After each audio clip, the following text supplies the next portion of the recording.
Bismillahirrahmanirrahim. Assalamualaikum warahmatullahi wabarakatuh.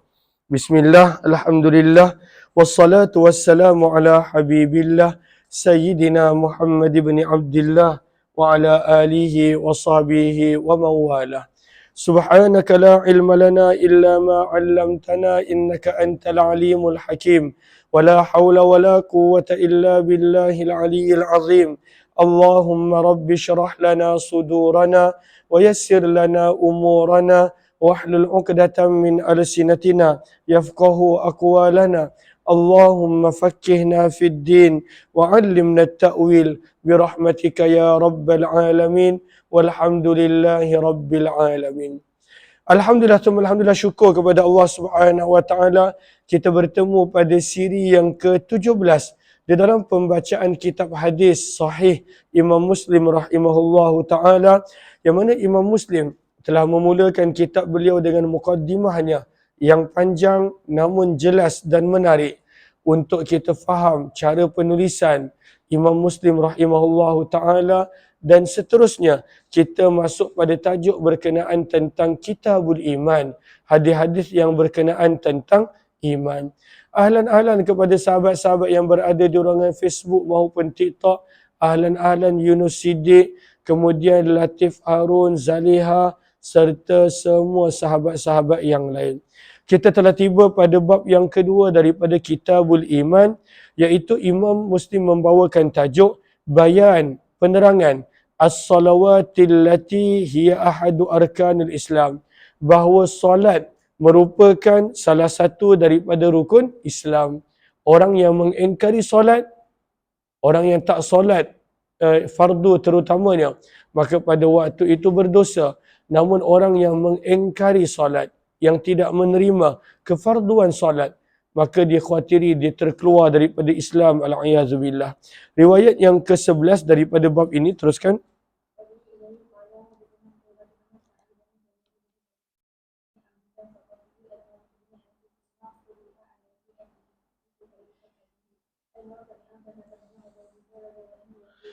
Talha bin Ubaidillah radhiyallahu ta'ala berkata, Ja'a rajulun, telah datang seorang lelaki, ila Rasulillah sallallahu alaihi wasallam, kepada baginda Nabi sallallahu alaihi wasallam, min ahli Najd, dan orang ini adalah daripada kalangan penduduk Najd. Sa'irur ra'si, pada waktu itu rambutnya serabut, rambutnya pada waktu itu tidak tersikat. Nasma'u, kami boleh mendengar, dawiya sautih, bunyi kerasnya suaranya. Apakah maksud dawiya sautih? Lihat kepada baris yang keempat daripada bawah syarah Imam Nawawi. Maksudnya adalah syiddatu sautin la yufham, pada waktu itu keras bunyi suaranya namun tak difahami. Wala, sebab itu disebut selepas itu, wala nafqahu ma yaqul, dan kami tidak faham apa yang dia cakap. Ataupun kalaulah dengan ya, wala yufqahu, dan tidak difahami apa yang beliau katakan. Hatta dana, sehingga apabila dia dekat dengan Nabi SAW, fa idza huwa yas'alu 'anil Islam, maka rupa-rupanya dia sedang bertanya tentang Islam. Maka Nabi SAW bersabda, khamsu salawatin, 5 kali solat, fil yaumi wal lailah, pada setiap hari dan malam. Maka lelaki ini bertanya, hal alayya ghairuhun, adakah ada kewajipan yang lain daripada solat untukku? Maka Nabi SAW menjawab, la, tidak, illa an tatawwa'a, kecuali kamu melakukan amalan yang sunat. Kemudian sabda Nabi lagi, antara rukun Islam adalah wasiyamu syahri Ramadan, berpuasa pada bulan Ramadan. Maka lelaki ini bertanya, hal alayya ghairuh, adakah puasa lain yang menjadi wajib ke atasku? Maka Nabi SAW bersabda, tidak, illa an tatawwa'a, kecuali puasa yang pada waktu itu kamu lakukan dengan tujuan sunat.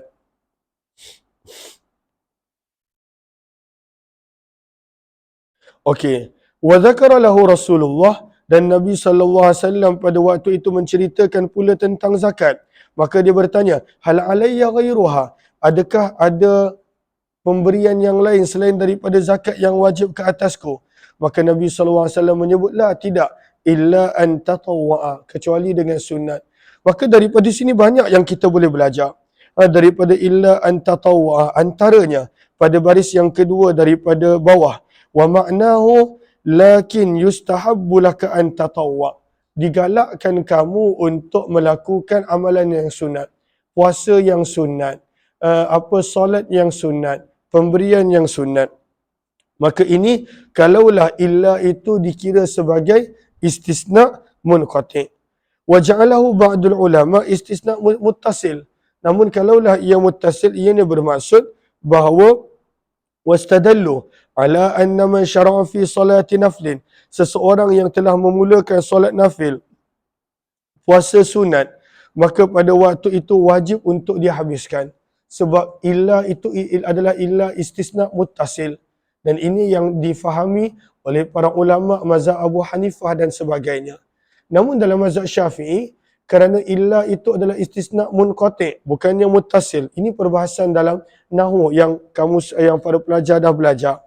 Maka sebab itu dalam mazhab Syafi'i, bahawa kalau seseorang telah memulakan amalan sunat, maka tak wajib untuk dihabiskan. Sebab ianya adalah amalan sunat, bukannya amalan yang fardu. Wa madhhabuna annahu yustahabbul itmam wala yajib. Sebab ini adalah istisna munqati' di sisi mazhab Syafi'i, bukannya istisna muttasil. Terus muka surat yang ke-94, qal fa adbara ar-rajul, maka telah berlalu pergi lelaki tadi seraya berkata, wallahi demi Allah, la azidu ala hadha, aku tidak akan melebihi apa yang telah diwajibkan ke atasku ini, wala anqusu minhu, dan aku tidak akan kurangkan daripadanya. Maka Nabi SAW pun bersabda, aflaha, berjayalah lelaki tadi, in sadaqa, jika dia berkata benar. Maka apakah maksud aflaha, berjayalah? Sebab lelaki ini sebut dia takkan tambah dan takkan kurang. Maka kita lihat kepada syarah Imam Nawawi pada Allahumma salli ala Sayyidina Muhammad. Hadzal falah, orang ini berjaya. Perkataan berjaya ini hanya kembali kepada kalaulah dia tidak mengurangkan. Ini pandangan pertama. Wal azhar, namun yang lebih jelas, bahawa perkataan berjaya ini kembali kepada kalaulah dia tidak tambah dan juga tidak mengurangkan. Apakah maksud dia?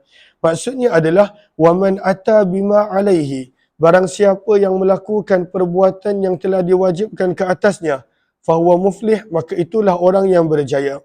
Walaysa fi hadha, tapi ianya bukanlah bermaksud annahu idza ata bizaid, kalaulah dia buat lebih daripada yang wajib dengan amalan-amalan sunat, maka bererti dia tidak berjaya. Tidak. Lianna hadha, kerana kalaulah pada waktu itu dia buat lebih, secara pasti dia akan lebih berjaya. Allahumma salli ala sayyidina Muhammad. Terus riwayat yang ke-9 daripada bab ini.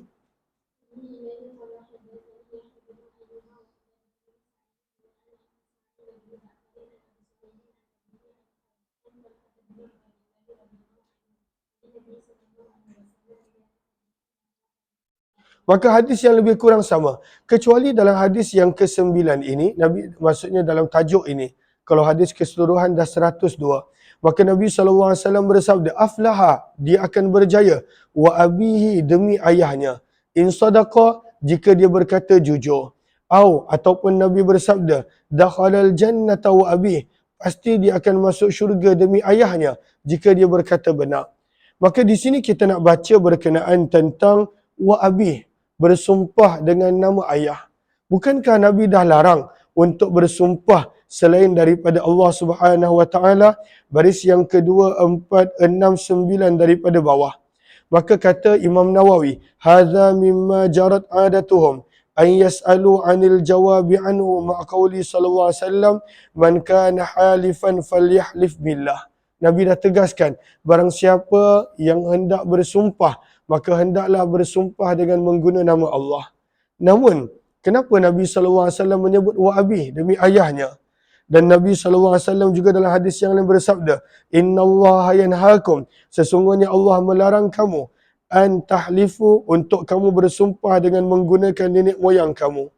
Maka jawapan untuk pertanyaan ini adalah, apabila orang Arab menyebut wa abi, demi ayah, maka pada waktu itu laisa huwa halifah, mereka bukanlah bertujuan untuk bersumpah. Innama huwa kalimah, sesungguhnya perkataan-perkataan seperti ini, bi abi wa ummi dan sebagainya, ataupun pada waktu itu menggunakan huruf sumpah untuk ayah dan ibu, ianya adalah kebiasaan orang Arab yang pada waktu itu mereka biasa masukkan dalam ucapan mereka, ghaira qasidah, yang mereka tidak niatkan pada waktu itu untuk bersumpah. Wan nahyu, sementara larangan-larangan yang ada dalam hadis adalah, kata Imam Nawawi, apabila ianya memang pada waktu itu diniatkan sebagai sumpah. Kenapa tak boleh bersumpah selain daripada Allah? Lima fihi min i'zamil mahlufi bih wa mudahatih. Kerana bila kita bersumpah, bermaksud kita muliakan benda tersebut. Maka mana boleh muliakan makhluk selain daripada Allah Subhanahu wa taala. Jelas ke jelas?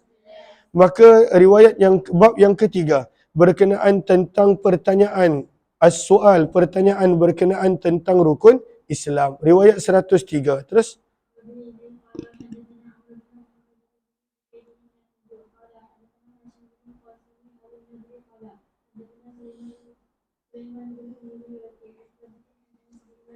maka daripada Anas bin Malik radhiyallahu taala anhu bahawa beliau berkata, nuhina, kami telah dilarang an-nas'ala, untuk bertanya Nabi sallallahu alaihi wasallam an syai'in, tentang sesuatu. Apakah maksud yang kami telah dilarang untuk bertanya kepada Nabi? Muka surat sebelah pada baris yang pertama, yakni soal ma la darurata ilaih kama qaddamna bayanahu qariban fil hadithil akhir, iaitu soalan yang pada waktu itu tidak perlu, soalan yang tidak penting, soalan yang tak ada keperluan. Sebab sebelum itu, para sahabat suka bertanya kepada sekecil-kecil perkara. Maka itu menjadikan Nabi SAW tidak selesa. Maka mereka telah dilarang untuk bertanya soalan yang tidak perlu. Namun para sahabat sangat suka, fakana yu'jibuna, maka adalah menggembirakan kami, ay yaji ar-rajul, bahawa datangnya seseorang, min ahlil badiyah, daripada kalangan penduduk luar bandar, al-aqil, namun cerdik. Mereka ni duduk dalam kemah di padang pasir, mereka duduk bersendirian, tapi ada sebahagian mereka cerdik. Maka kenapa para sahabat suka orang-orang Arab Badui ni datang? Fayas'alah, lalu mereka akan bertanya kepada Nabi soalan, wa nahnu nasma', dan kami boleh mendengar, mengambil pengajaran. Faja'a rajulun, maka berkatalah Anas bin Malik, telah datang seorang lelaki, min ahlil badiyah, daripada kalangan penduduk Badawi, lalu berkata, ya Muhammad, wahai Rasulullah, atana rasuluka, telah datang kepada kami utusanmu, faza'ama, dan dia berkata, mendakwa, bahawa faza'ama lana, dia mendakwa kepada kami, berkata kepada kami, annaka taz'um anna Allah Ta'ala arsalaka, bahawa sesungguhnya kamu mendakwa Allah yang maha tinggi telah mengutuskan kamu. Maka Nabi SAW menjawab, sadaqah, utusanku berkata benar. Maka Arab Badui ini bertanya lagi, faman khalaqas sama', maka siapakah yang telah menciptakan langit? Maka Nabi SAW menjawab, Allah. Maka dia bertanya lagi, faman khalaqal ard, maka siapakah yang telah menciptakan bumi? Nabi SAW menjawab, Allah. Dia bertanya lagi, faman nasaba hadhil jibal, siapakah yang telah menyusun bukit bukau ini? Wa ja'ala fiha, dan Allah menjadikan padanya apa yang Allah jadikan. Maka Nabi pun menjawab, Allah. Maka dia bertanya lagi, fabilladhi khalaqas sama', maka demi zat yang telah menciptakan langit dan telah menciptakan bumi. Wa nasaba hadhil jibal, dan zat yang telah menyusun dan meneguhkan bukit-bukit ini. Maka Allahu arsalakah, adakah Allah benar-benar telah mengutuskan kamu? Maka Nabi SAW menjawab, na'am ya. Qala, berkata lagi Arab Badui ini, wa za'ama rasuluka, dan utusanmu telah mendakwa, anna alaina khamsa salawat, bahawa kami perlu menunaikan solat fardu 5 waktu, fi yaumina wa laylatina, pada siang dan malam kami. Qal, maka Nabi pun menjawab, sadaqah, dia berkata benar. Maka bertanya lagi Arab Badui ini, fabilladhi arsalaka, maka demi zat yang telah mengutuskan kamu, Allahu amaraka bihadza, adakah Allah yang telah menyuruh kamu melakukan ini? Maka Nabi SAW menjawab, ya. Qal, bertanya lagi Arab Badui tadi, wa za'ama rasuluka, dan utusanmu juga mendakwa anna alaina zakah, bahawa sesungguhnya lazim ke atas kami, wajib ke atas kami zakat pada harta-harta kami. Maka Nabi menjawab, sedekah, utusanku berkata benar. Kemudian bertanya lagi Arab Badui ini, fabillazi arsalaka, demi zat yang telah mengutuskan kamu, Allahu amaraka bihadza, adakah Allah yang telah menyuruhkan kamu melakukan ini? Maka menjawab sahabat ini, na'am ya. Qal, bertanya lagi Arab Badui ini, wa za'ama rasuluka, dan utusanmu mendakwa bahawa wajib ke atas kami puasa selama 1 bulan, bulan Ramadan, fi sanatina, dalam setahun kami. Maka Nabi menjawab, sedekah, utusanku telah berkata benar. Kemudian berkata lagi Arab Badui ini, kemudian berkata lagi Arab Badui ini, fabillazi arsalaka, demi zat yang telah mengutuskan kamu, adakah Allah yang menyuruh kamu melakukan ini? Nabi menjawab, ya. Wa za'ama, dan pada kali terakhir berkata Arab Badui ini, dan telah mendakwa utusanmu bahawa wajib ke atas kami haji di Baitullah, man istata'a ilaihi sabila, bagi sesiapa yang mampu untuk sampai kepadanya. Maka Nabi SAW bersabda, sedekah, berkata benar, berkata jujur akan utusanku. Maka Nabi SAW bersabda, wallazi ba'athaka bilhaq, demi zat yang mengutuskanmu wahai Muhammad, minta maaf, bukan Nabi bersabda, Arab Badui itu berkata apabila dia belum pergi, demi zat yang mengutuskanmu wahai Muhammad dengan kebenaran, la azidu alaihin, aku berjanji aku tak akan buat lebih daripada ini, wala ankusu, dan aku tak akan mengurangkan daripadanya.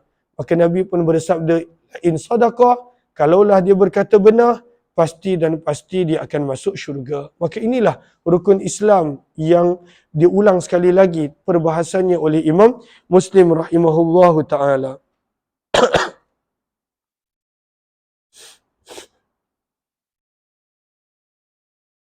Lihat kepada Syarah Nawawi, baris yang kedua, 4, 6, 8, 10.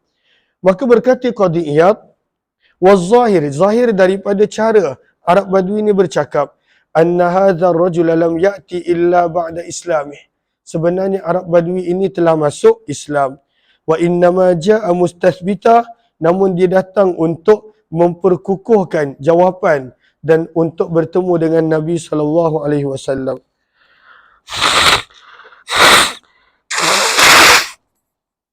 Minta maaf. Ya Allah.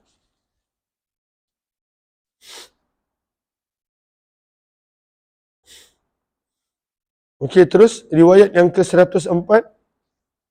Riwayat yang sama. Terus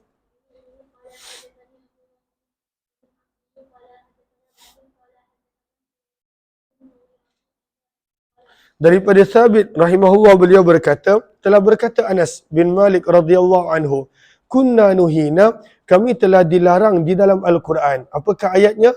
Yang ada dalam suratul Maidah, la tas'alu an asya in tubdalakum tasukum.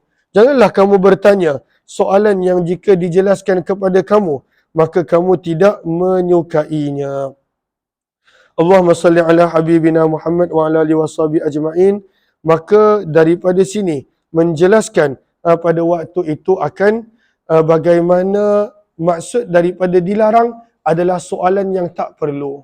Sebab para sahabat terlalu banyak bertanya kepada Nabi SAW hingga perkara itu menyukarkan baginda Nabi SAW. Terus, muka surat 96, riwayat yang keempat. Terus,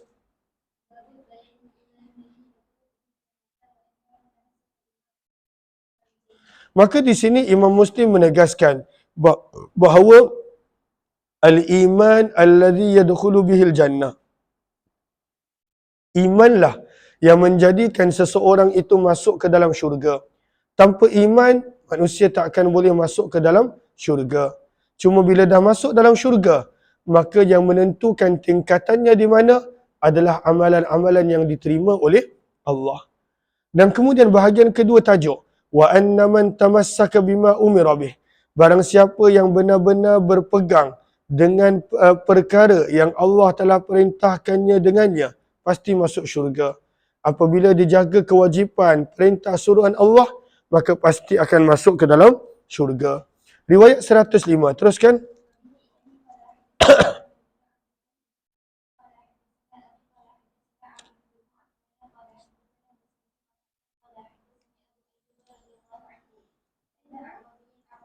Maka ada seorang Arab Badui, Arab Badui, arada telah menghalang Nabi SAW wa huwa fi safarin, pada waktu itu baginda dalam permusafiran. Dia bukan sekadar halang, fa akhadha bi khitami naqatih, dan dia telah pegang tali kekang unta Nabi SAW. Kemudian dia berkata, ya Rasulullah, wahai utusan Allah, ataupun dia berkata, ya Muhammad, wahai Muhammad, akhbirni, maklumkanlah kepadaku, bima, dengan perkara yang yuqarribuni, boleh mendekatkanku kepada syurga, wa ma yubaiduni, dan perkara yang boleh menjauhkan daku daripada neraka. Dia punya soalan tu direct. Dan pada waktu itu sikap orang Arab Badui memang begini. Kadang-kadang kita jumpa sebahagian orang Arab yang kasar, terutamanya yang Badui, perangai mereka, sikap mereka memang sedikit kasar. Nabi SAW pun dia tahan macam tu sahaja. Terus maka berkata perawi, fakaffan Nabi, maka Nabi SAW telah berdiam seketika. Thumma nadhara, kemudian baginda telah melihat kepada para sahabat baginda. Maka Nabi SAW bersabda, laqad wuffiqa aw laqad hudiya, demi sesungguhnya orang ini telah diberikan taufik, hidayah, dan juga ataupun telah diberikan petunjuk. Apakah maksud wuffiqa? Kita boleh lihat baris yang kedua, 4, 6, 10 daripada bawah.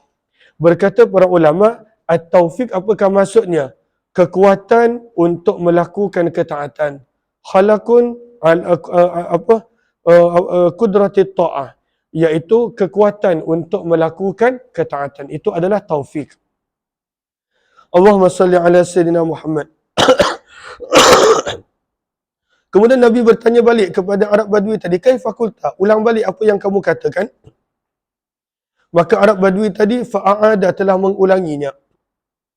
Maka Nabi SAW bersabda, untuk masuk ke dalam syurga dan jauh daripada neraka, jagalah ta'budullah, kamu menyembah Allah, wala tusyriku bihi syai'a, jangan mensyirik menyekutukan Allah, wa tu'tiyaz zakah, kamu menunaikan zakat, wa tasilur rahim, dan kamu menyambungkan hubungan kekeluargaan.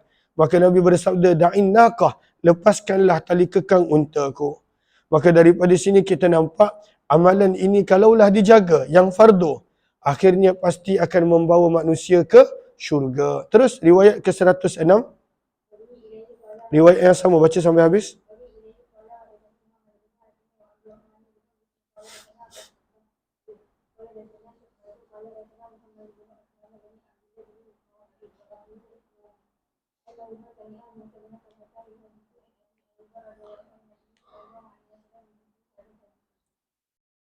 Terus sama hadisnya, cuma sanad dia berbeza. Riwayat 107.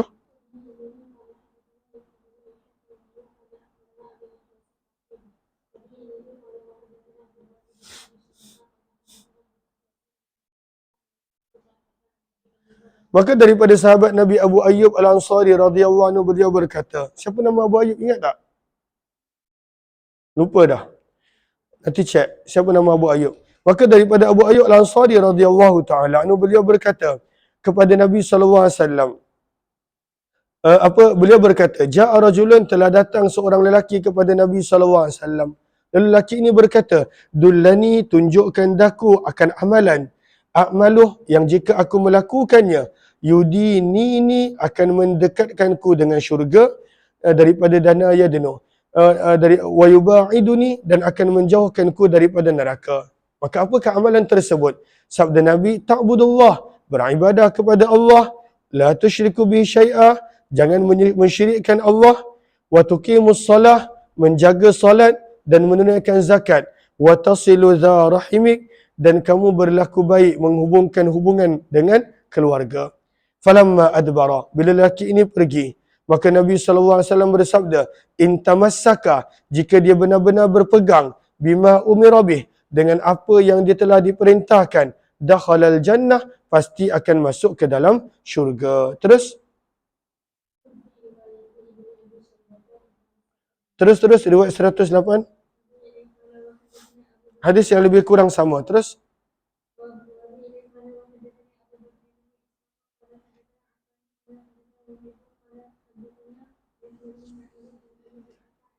daripada Abu Hurairah radhiyallahu taala, sesungguhnya seorang Arab Badui telah datang kepada Nabi sallallahu alaihi wasallam, faqal, maka berkata, ya Rasulullah, wahai utusan Allah, dullani, tunjukkanlah kepadaku, ala amalin, akan satu amalan, idza amiltuhu, apabila aku menjaganya amalan tersebut, dakhaltul jannah, aku akan masuk syurga.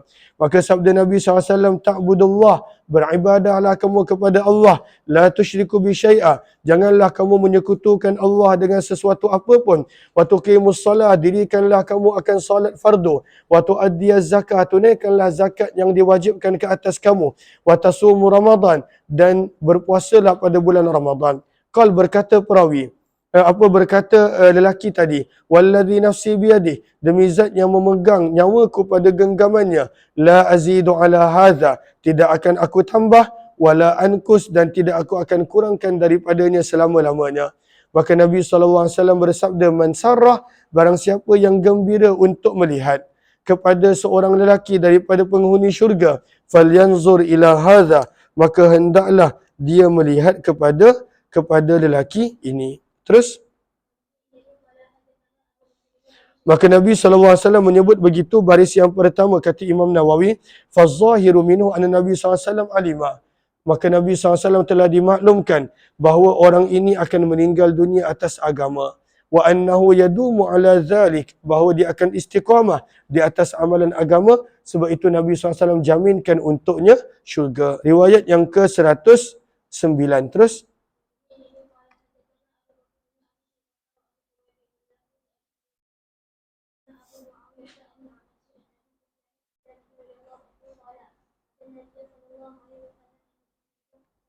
maka seorang sahabat yang bernama Nu'man bin Qawqal. Nu'man bin Qawqal berkata, ya Rasulullah, ara'aita bermaksud ay akhbirni, maklumkanlah kepadaku, idza sallaitul maktubah, apabila aku dah tunaikan solat fardu, wa haramtul haram, aku mengharamkan yang halal, wa ahlaltul halal, dan perkara yang halal aku halalkan, aku tidak haramkan, adakah aku boleh masuk ke dalam syurga? Maka Nabi SAW menjawab, na'am, bahkan ya. Bila meninggalkan perkara yang Allah larang, bila buat apa yang Allah suruh, tidak menyekutukan Allah dengan sesiapa, pasti tempatnya adalah syurga. Riwayat 110. Terus sama-sama baca sampai habis.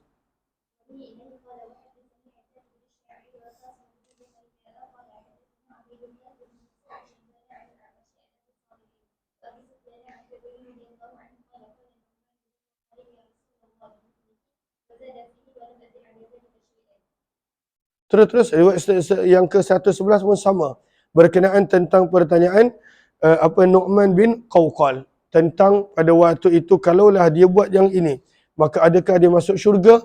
Jawapan Nabi ya. Terus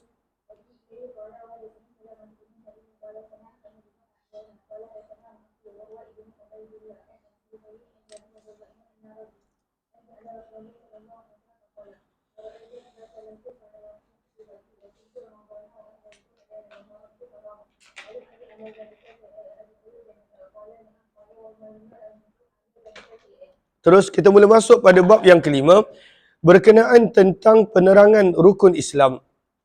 Wa da'aimihil idham. Apakah da'aim? Maka lihat kepada Allahumma salli ala Sayyidina Muhammad pada baris yang terakhir, iaitu Allahumma salli ala Sayyidina Muhammad, khisal, da'aim, qawaid, maksudnya rukun-rukun Islam.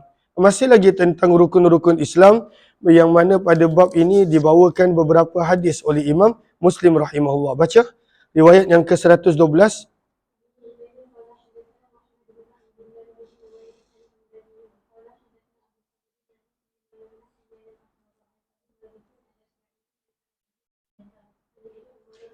Daripada Abdullah bin Umar, daripada Nabi SAW, baginda bersabda, bunyal Islam, Islam tertegak, ala khamsah, pada 5 perkara.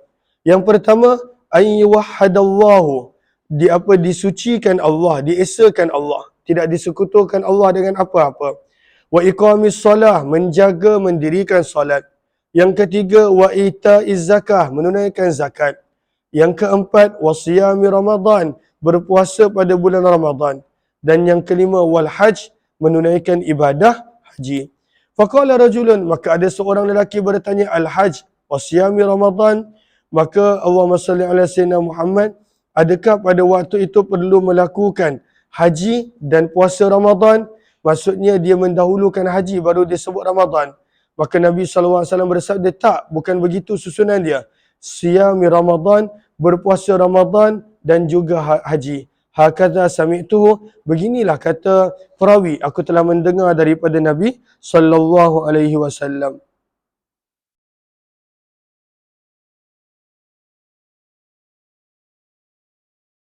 Okay, terus.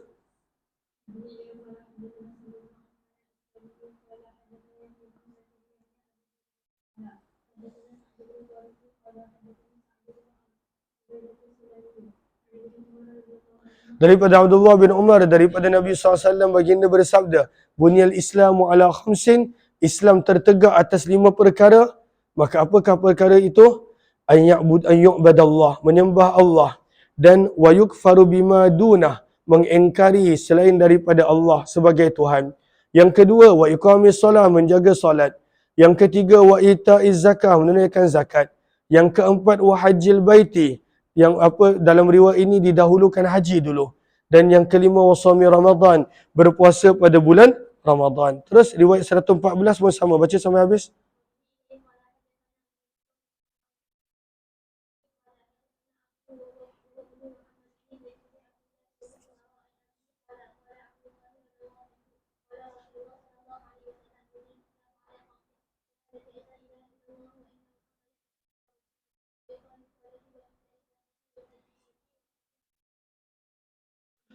Terus